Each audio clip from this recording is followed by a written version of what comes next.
اعوذ باللہ من الشیطان الرجیم، بسم اللہ الرحمن الرحیم۔ السلام علیکم۔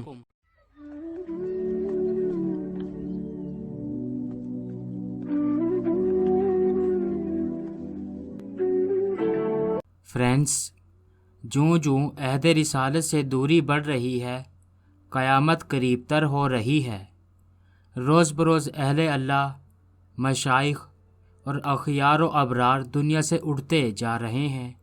گزشتہ چند برسوں سے تو جبال علم و عمل، رجال کار، اصحاب فتویٰ و تقویٰ، وارثان انبیاء و رسل علیہ السلام، حاملان شریعت و طریقت، داعیان دین و مذہب اتنی تیزی سے راہی اجل ہوئے ہیں جیسے تسبیح ٹوٹ جانے پر تسبیح کے دانے یکے بعد دیگرے زمین پر گرتے چلے جاتے ہیں۔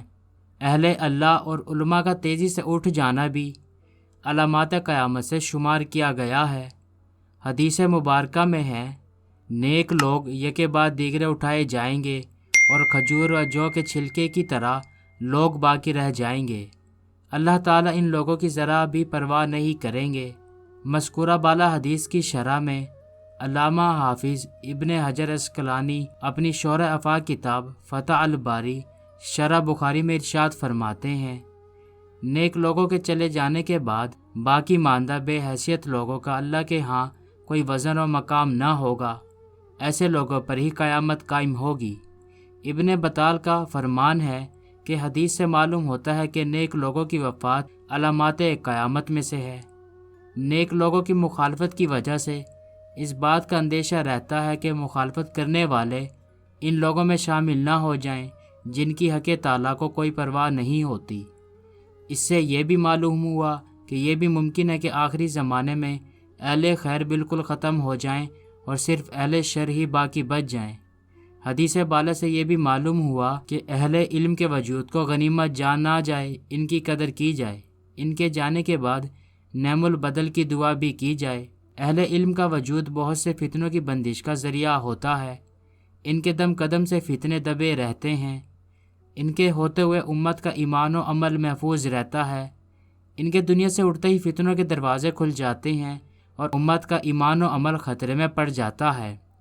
آپ صلی اللہ علیہ وآلہ وسلم کا اس ضمن میں مندرجہ ذیل دعا اور ہدایت مانگنے کے لیے ارشاد ہے، اے اللہ، میں تجھ سے توفیق چاہتا ہوں، نیکیوں کے کرنے کی اور برائیوں کے چھوڑنے کی اور غریبوں کی محبت کی، اور یہ کہ تو مجھے بخش دے اور مجھ پر رحم کرے، اور جب تو کسی جماعت پر مصیبت ڈالنے کا ارادہ کرے تو مجھے اس مصیبت میں مبتلا ہوئے بغیر اٹھا لینا، اور میں تجھ سے تیری محبت مانگتا ہوں اور اس شخص کی محبت بھی جو تجھ سے محبت رکھتا ہے، اور اس عمل کی بھی محبت جو تیری محبت سے قریب کر دے۔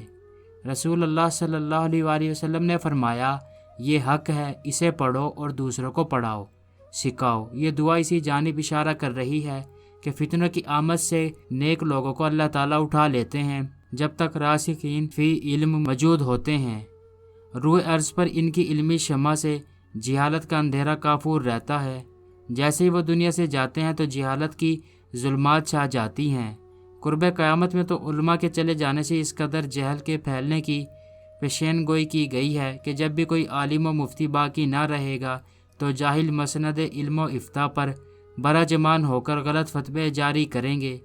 صحیح بخاری میں ارشاد نبوی صلی اللہ علیہ وآلہ وسلم ہے، حضرت عبداللہ بن عمر بن العاص سے مروی ہے کہ میں نے رسول اللہ صلی اللہ علیہ وآلہ وسلم سے سنا، آپ فرماتے تھے کہ اللہ علم کو اس طرح نہیں اٹھا لے گا کہ اس کو بندوں سے چھین لے، بلکہ وہ پختہ کار علماء کو موت دے کر علم کو اٹھائے گا، حتیٰ کہ جب کوئی عالم باقی نہیں رہے گا تو لوگ جاہلوں کو سردار بنا لیں گے، ان سے سوالات کیے جائیں گے اور وہ بغیر علم کے جواب دیں گے، اس لیے خود بھی گمراہ ہوں گے اور لوگوں کو بھی گمراہ کریں گے۔ کیا ان لوگوں کو یہ حقیقت نظر نہیں آئی کہ ہم ان کی زمین کو چاروں طرف سے گھٹاتے چلے آ رہے ہیں؟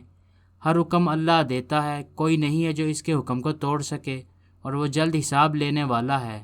ہمارے درمیان سے متعدد علماء کرام و مشائخ عظام دار بقا کو کوچ کر گئے۔ اللہ پاک ہمیں ان کی عالم انسانیت کے لیے بھلائی کا سلسلہ جاری رکھنے کی توفیق دے، آمین۔